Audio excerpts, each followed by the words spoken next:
حميد من يصيمني من الدرر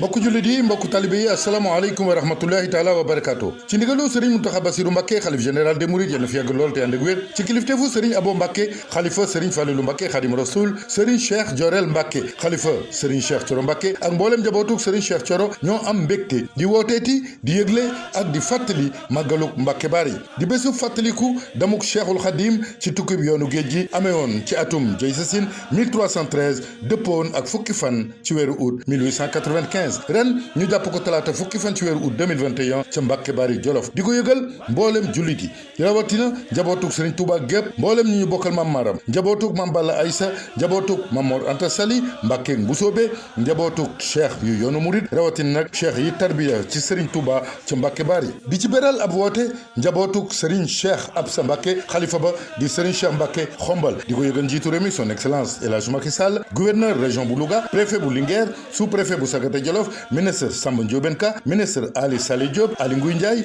maire bu Linguère maître Amadou Ka président conseil départemental bu Linguère Moussa Ndiaye maire commune bu Thiamène Pass Soxna Koumba Diaw maire bu commune Sagata Jolof mboolem maire yu département bu Linguère député Bayrouba Guissé Ndeye Fatou Guissé mboolem député yu département bu Linguère ak mboolem parti politique yi di pouvoir di opposition di ci woo mboolem kilifa diine yi ca tund wa rawatina nag waa Ndongadu waa Daara waa Afe njabootug Maam Gora Sané Niang njabootu El Hadji Bassirou Sy Mirina di ci woo mboolem kuréel yi liggéeyal Serigne Touba ca Mbacké Bari ci njiital Serigne Cheikh Ndiaye di ci woo mboolem daayira yi yëngu ci yoonu murit ak mbooloo mi liggéeyal Serigne Fallilou Mbacké ci Ndakaaru ak li ko wër Serigne Mat Thian di seen jëwriñ bés bangoog fàttaliku ak màggal départ en exil Cheikh Ahmadou Bamba Khadim Rasoul ca Mbacké Bari Jolof 21e édition programme bi bu nu xëyee njàngum alxuraan xasida ak i bende takkusaan conférence di waxtaan wu am solo ci ni Serigne Touba Cheikhul Khadim daan tànne ay dëkk ngir yar ak tarbiya taalibe yi masalan Mbacké Bari